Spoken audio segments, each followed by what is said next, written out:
Hello everybody and welcome back to Kerbal Space Program, where I think I've returned to this overall concept. I think that the Xenon idea is too expensive for what it is. This is so much cheaper, and this produces like the same amount of Delta V for like, what would that be? Somewhere like a seventh of the cost? Something like that. And then the overall concept is we can extend this through multiple launches by bringing in additional S4 512s. Now, I did some experimentation. A lot of these parts we cannot manipulate with Kerbal construction. So we're going to have to do this via docking. That's not the end of the world. So what we would end up doing is we would get a docking port here, maybe even a docking port senior, because this thing is huge. And I would like to have like 4 docking ports on this. That's awkward directionality. Can we turn snapping differently? Why is it wanting to snap like that? Or actually, it's just not wanting to attach at all. Okay, we may not be able to do docking port seniors. How about grandes? That's probably a terrible idea too. Yeah, docking ports go radial. Apparently the others don't. Well, that's good to know. So I would like to put in like and turn snapping back on. I would like to put in 4 docking ports like here. And these photovoltaic panels can probably be removed. And then I'd like to put in 4 more here for a total of 8 docking ports on this. And then what we would have this be is basically we would bring in another tank and insert that with a docking port into each of these. It would be a pretty lengthy construction, and then we'd strut all of that together. So that would contain a lot of fuel, that's for sure. We would not need to bring oxidizer, but it would be something kind of like this. And then let's get that strutted a bit. I would like to also put in a advanced reaction wheel module on each of these. We're going to have that because each of these is going to have to autonomously deliver itself. So we would bring in like that, and then like that. Okay, get rid of that and then duplicate this. Again, we'd have a docking port here to dock these up.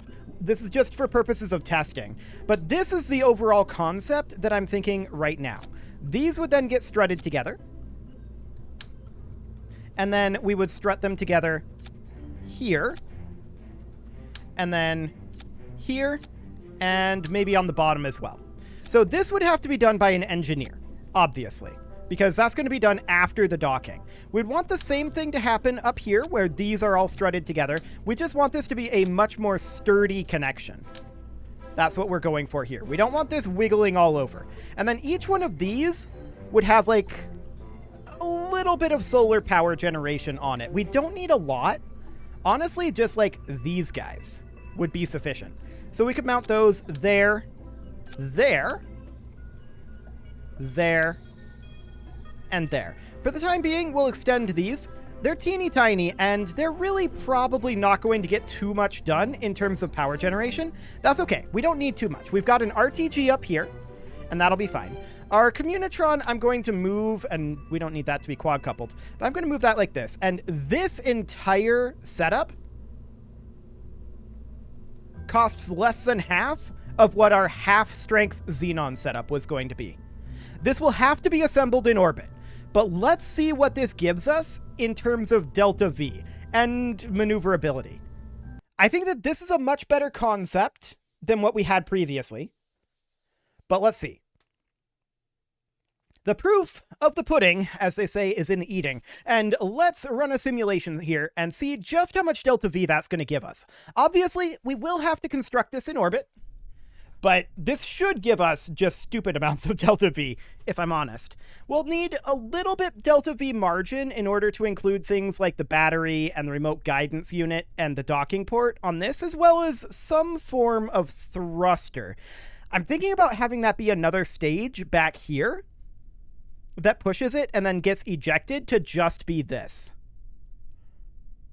And then maybe some RCS as well for small maneuvering. But for right now, let's put this right by the asteroid ferry just for testing purposes, and we will target that center of mass. Let's see how quickly we turn. I'm not going to call that quick.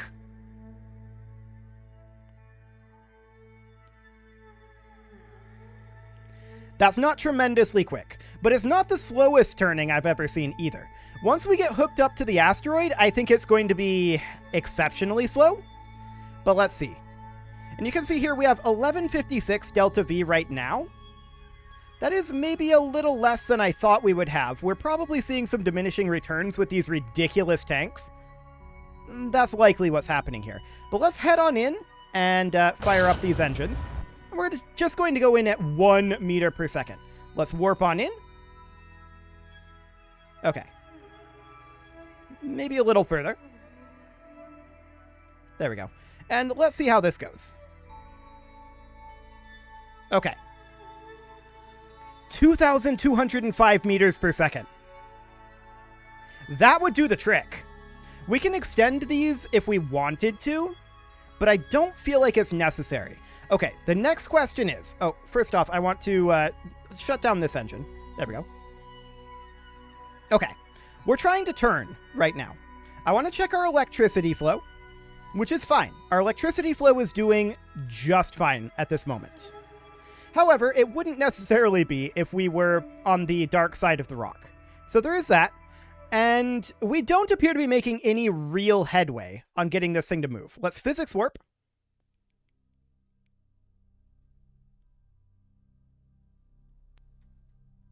And that's interesting. We want to control from here. I'm not sure what just blew up there. Something oh, that was our grabbing arm. Our grabbing arm detached there. Okay. So that's definitely very interesting. That is something that we can maybe do something about. Specifically, what I'm thinking about doing is on this upper level here, we would put in like a 3PT telescoping hydraulic cylinder. And that would go like here. And then we put another grab arm just to have a little bit more stability and a little bit more grabbing strength. So that would be able to be armed and then extended so that we'd be able to definitely grab here. Cool. We can even set the extension limit to be down a little bit to be... Let's just try to get that lined up a little. To be like... here-ish. Actually, like, maybe a little further. So, like, 1.75 maybe. Sure, we'll say 1.78. Okay. So it would be something kind of like that, right? We can disarm that, and we can try this thing again. We know that we need a lot more turning power, and I would like to do something about that. I mean, these are already the biggest reaction wheels that we've got. Reaction wheels are probably not necessarily the way to go with this, but it is easy. It is easy. I'm going to try plopping a reaction wheel onto the ends of each of these. I don't expect that to really do too much, but let's try that and see if that makes things a little bit better. To be clear, I think that our detachment of that arm mostly happened because of the physics warp, not because of the amount of torque that we were putting on that arm. So we'll see what happens with 5 grab arms, 5 grab points. That'll be interesting. That does mean that we'll need to send up multiple versions of these tanks, which I was hoping to avoid. But this, I think, is a system that can work. So let's go ahead and simulate this again. Let's see how long it takes to turn. That does feel a little bit faster. Our electric charge isn't dropping. Yeah, that feels reasonably fast. Let's go ahead and arm all of these guys as well. They don't all arm at once, but that's fine. All we need is that main grab point. So we're going to head in at about a meter per second. Cool. And let's warp a bit closer. This is, of course, all simulated. So we grab on like that. And then we look to extend these out. So at least some of them grab. So you can see here, I'm not sure any of them managed to grab. Okay, we should probably change that maximum extension. So that's something that we can do. Okay. Let's try to flip it without physics warp and see what happens.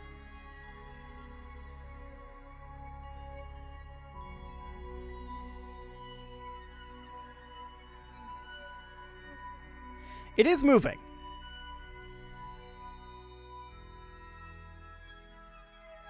It is definitely moving. The question is, how long would it take to get anywhere? The answer is a while. So I definitely think we need maximum extension out here. Apparently we can't change that once it's been launched. So that is good to know. That is very good to know indeed. And I think we should probably move them in closer as well. So that will help us quite a lot to move them in closer and make it so that they can extend maximally. So we're going to place these guys in right about here instead. And we'll just set that extension limit to be maximum. There we go. And obviously, this is going to be what it's like after we've put it together in orbit, right? So we need to get this thing up in orbit. This is going to be the large asteroid mover. There we go. This is going to be a pretty big project. This is going to be at least 9 launches to get this thing put together. That's very clear. And this is going to be a very heavy tank to launch. But we only have to launch one of them, so that's good. We want to make sure that this is in the long attach point. It needs to be a little longer, if I'm honest, but that's fine, I guess. Okay. So, I'm going to get rid of these reaction wheels here, and we'll think about how we want to handle that reaction wheel issue. We can maybe put a reaction wheel, actually, a large reaction wheel in every... Oh, and these will have reaction wheels from the remote guidance unit as well. It maybe won't be quite as powerful, but we can put in a large reaction wheel onto each of these locations and then put these guys on. That should help that. Now, obviously, this is going to be incredibly heavy to lift. And we're going to save this for the moment as the Large Asteroid Mover plan. Okay. And now we're going to ditch these guys, because we need to lift this.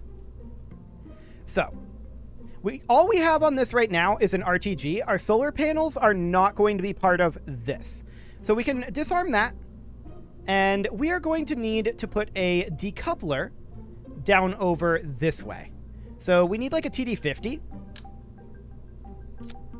Obviously that looks a little wacky, and I'm not sure if decoupling this in motion will cause these atomic rocket motors to destroy or not. That is something that we should find out, shouldn't we? I feel like we should. So let's put a fuel tank on here. For now, I'm just going to... I would love to try to lift this with simply one more of these Kerbal S4 512s.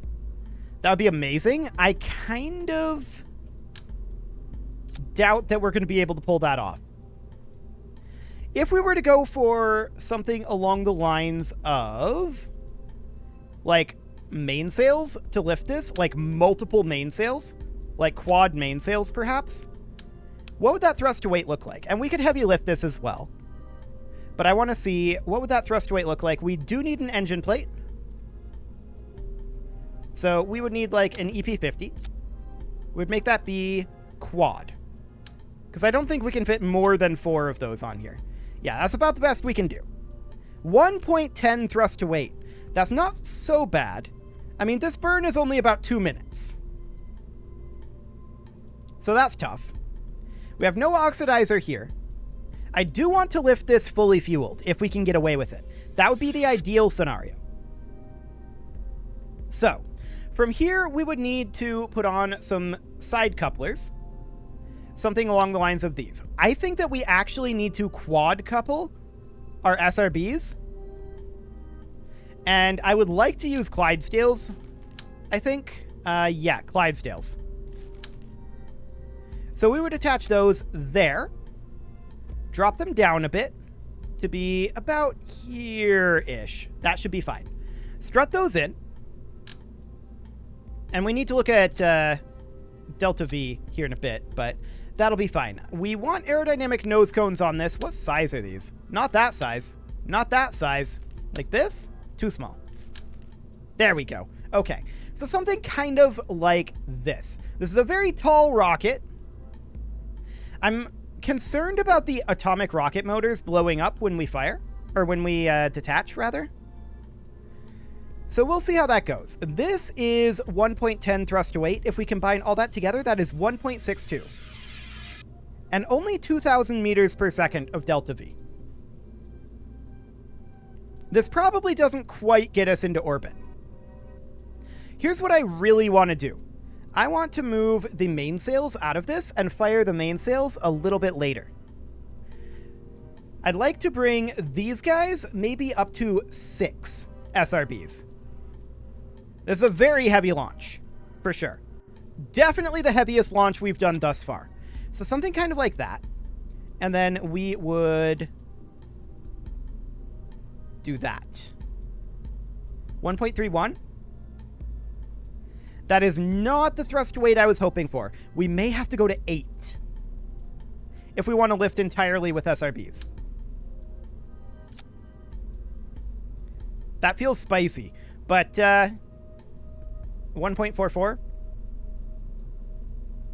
It'd be a bit slow. And these are the biggest SRBs, right? I'm pretty sure Clydesdales are the biggest. Yeah. So you can see here, even with the lifter, this is still costing like a third of what that Xenon design was costing. So there is that. And I would save this as a large asteroid mover core at this point. This thing is going to fundamentally be a space station. That's basically what we're going to have going on here. So, it'd be something like this. We might want to lift off with these guys throttled down. Not at full thrust. That might be the way to go here. Okay. Well, let's see if this blows up the atomic rocket motors. That's my main concern at this point. When we detach our booster stage, not our SRBs, but when we detach our main booster, does that blow up our atomic rocket motors because they're clipping in? That is something that we'll need to find out. So we'll go ahead and give this a go and see what happens. Oh, we should probably have some sort of aerodynamic control on this. I saw some pretty good wiggling here. Let's run a quick simulation here without aerodynamic control. We are going to revert this.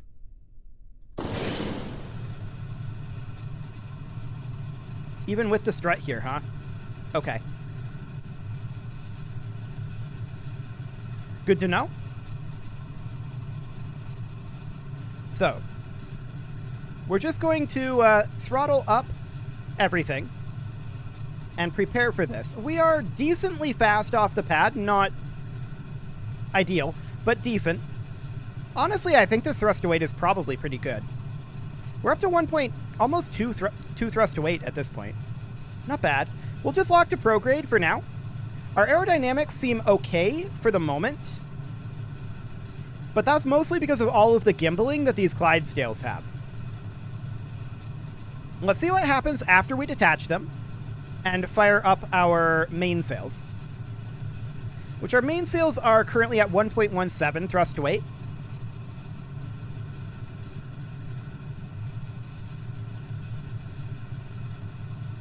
Is this going to just work?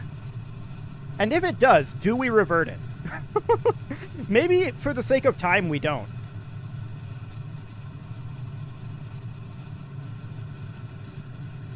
We're getting some heating effects here, for sure. Okay. I did not press the button there. That was interesting. They all just came detached. I did not decouple them. Huh.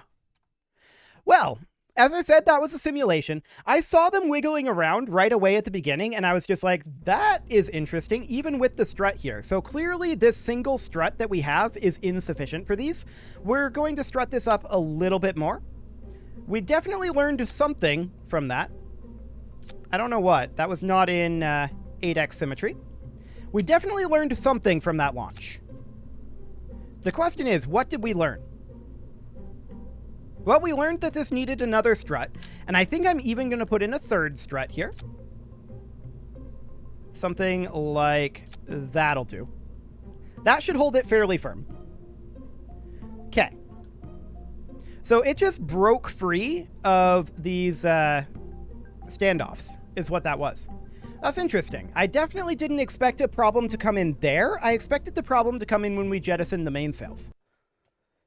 But let's try it again and see what happens now. This might work at this point. Fascinatingly, we are aerodynamically stable for the moment. And I think that's just because of the silly amount of gimbaling that these Clydesdales have. But the mainsails have a silly amount of gimbaling too. It'll be interesting to see what they look like. So let's get out of here with another launch. This is definitely much firmer here. I almost said another simulated launch. I don't know if this is or not, actually. I need to decide that, like, before we launch it. The main concern at this point is the atomic rocket motors. If they blow up, then this whole thing is useless, right? That's the thing. If they don't blow up, then having it not be a simulation is a waste of time. So I don't know. We'll see. 400 meters per second. We are going very horizontally this time. But that's okay. I want a more extreme gravity turn for testing aerodynamics. And overall, we're much more stable here. And just generally much more stable. I like it. We're getting a lot more horizontal speed, that's for sure. That's not necessarily terrible unless we start seeing parts burn off up here, which is a distinct possibility at the speeds we're going at this altitude.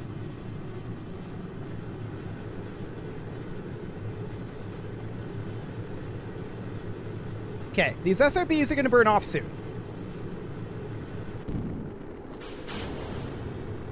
And off we go. So, I mean, we're going to see parts burning off up here. But we need to test this decouple. That is of vital importance. Yeah, we're seeing parts burning off. That's understood. Actually, we can test it now. Okay, the whole thing just burned up. Yeah, we went too aggressively over. As I said, that we'll go ahead and revert that back to launch. I mean, now that I think about it, maybe I should have called that not a simulation. I don't know. We need to find out if that decouple works, right? That's the main thing we need to do at this point. And we didn't quite get there because we were way too aggressive on that gravity turn. We're just too low in the atmosphere for the speeds we were going. That's obvious. We're going to try this again and be a little less aggressive with it this time. Okay. This is maybe a little too not aggressive. That ascent profile makes a big, big difference. That's for sure. But yeah, we were just too low in the atmosphere for what we were trying to do. We'll lock it to prograde at this point. Assuming that we don't blow up from the atomic rocket motors blowing up on decouple, this will not be a simulation. Our apoapsis is already higher than it was at the end of the last flight, so there's that. Cool. All we need to do for now is put this in an orbit, maybe a little bit of a higher orbit, like 150 kilometers. That might be okay. But yeah, we're punching through the atmosphere much more efficiently this time. That was just ascent profile, nothing to do with the design of the craft. So we're going to burn out this stage here in about 5 seconds.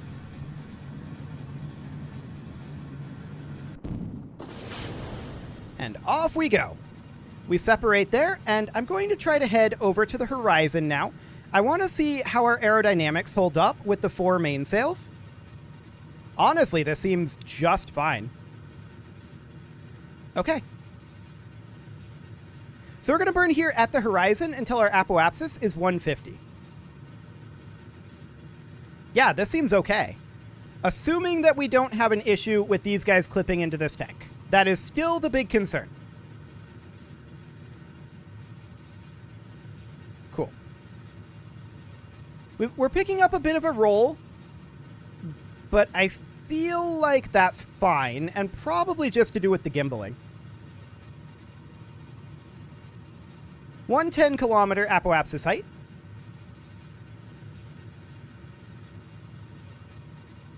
$120.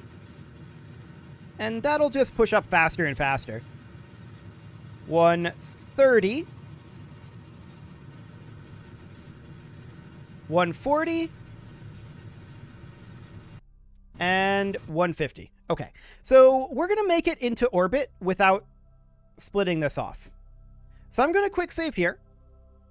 We're going to revert to that quick save, but I want to fire this decoupler just to test how this is going to go. We'll revert back to the quick save, and after that, it will not be a simulation, just for the sake of time. I was afraid of that. Okay, so now that we know that that's going to happen, we can revert that back. We'll need to fix that small issue, but everything else appears to be good to go with this design. So that was definitely the big fear there, and that is because this engine plate won't let us extend this down. So I think what we're going to do is we're going to put in a series of modular girder segments from here, just to extend that point down a bit, and then attach this right here, like that. Then, to strengthen that, we will almost certainly want to run struts, at least 4 of them, like that. Okay, that's actually 8 of them, but that should strengthen that joint. I expect that joint to be quite weak, so running those struts should help that a lot. At this point, I'm ready to launch this thing for realsies. This is a non-simulated launch.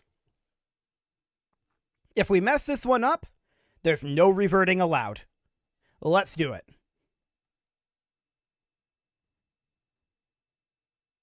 I feel like that problem has likely been fixed. I hope it has. We will, of course, have to get quite a lot of distance between our 2 parts of our ship once we do detach that. But that should give us the space that we need, in theory. So up we go. And we're going to go over at about 50 kilometers, or 50 meters per second, rather. 50 kilometers. No, 50 meters per second. That felt reasonable. And we're just going to head on over this direction. We are picking up a shimmy. I was hoping these struts would prevent that. But there is no doubt that we're picking up a shimmy here.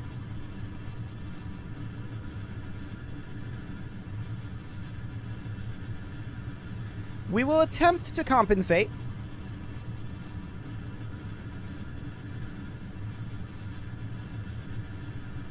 Okay. Bring that up. That looks decent. Our shimmy appears to have worked itself out.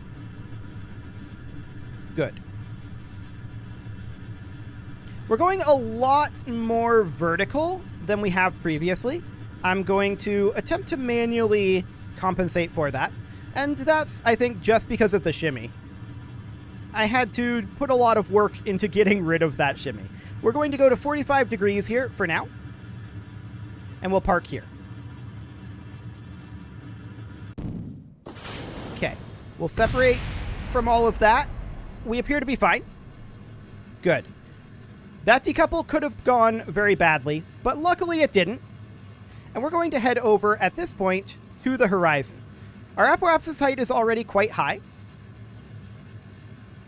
but we need to pick up a lot of horizontal speed here. So we're going to do exactly that. Picking up as much horizontal speed as we can at the moment. I don't want to drop vertical speed, but I do want to pick up horizontal speed. Other than the vertical speed that would drop due to gravity, I suppose. That's fine. So we will continue to burn this. And this will be the heavier of the lifters. The other vehicles that we need to bring up are going to be much less heavy lifters. So that'll be fine.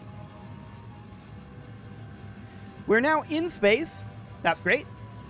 So we're operating at peak efficiency at this moment.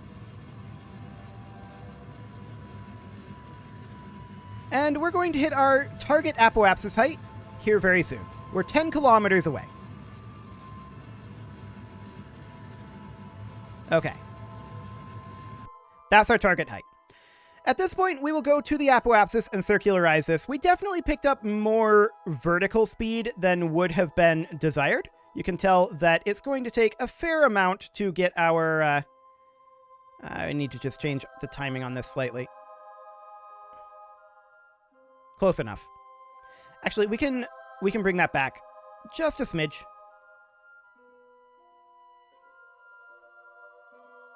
There, that'll do.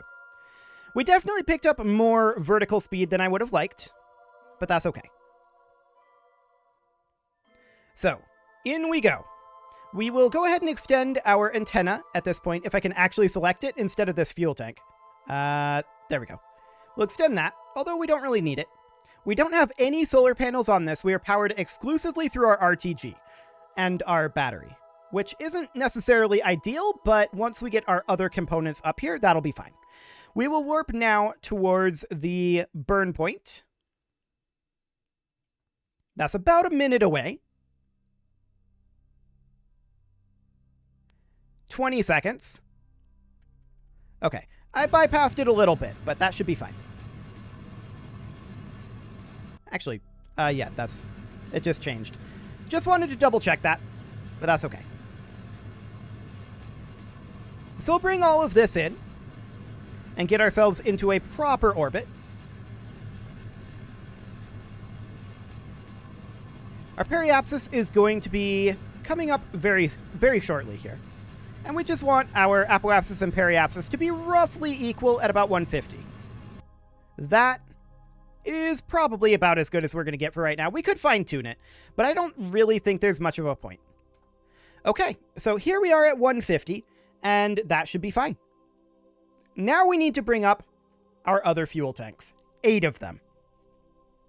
We will have to design a lifter for that, but it shouldn't need to be anywhere near as heavy as what we've got here. And then we'll burn off the rest of this as we attempt to move out to the asteroid. We'll use this Delta V for that, and any remaining Delta V from our pushers as they come in before they get ejected will be moved into this tank. So that should, in theory, be fine. And we shouldn't have any more issues with this getting blown up when we detach, I think. They don't appear to be clipped to... I don't think they're clipped at all. No, they're not clipped at all. So as long as we're stable, we should be okay. You can leave your offerings to the engagement gods in the form of likes, comments, subscribes, and bell ringings. And next episode, of course, we are going to bring up those tankers. You can leave your offerings to... I already said that. I just said that. Special thank you to the channel members. I'm all discombobulated all of a sudden. Let me try that again. A very special thank you to all of the channel members for making this video possible, including Casserole, Sigma162, JJ Gamer, Spartan News, Nick Smarty, Video Games Are Not Real, Dimitri H, and all the rest. And of course, you. Thank you for watching. If you'd like to support the channel, you can click the join button down below the video. There's a bug on my microphone. That's exciting. Get out of here, you bug. And as always, I will see you all next time.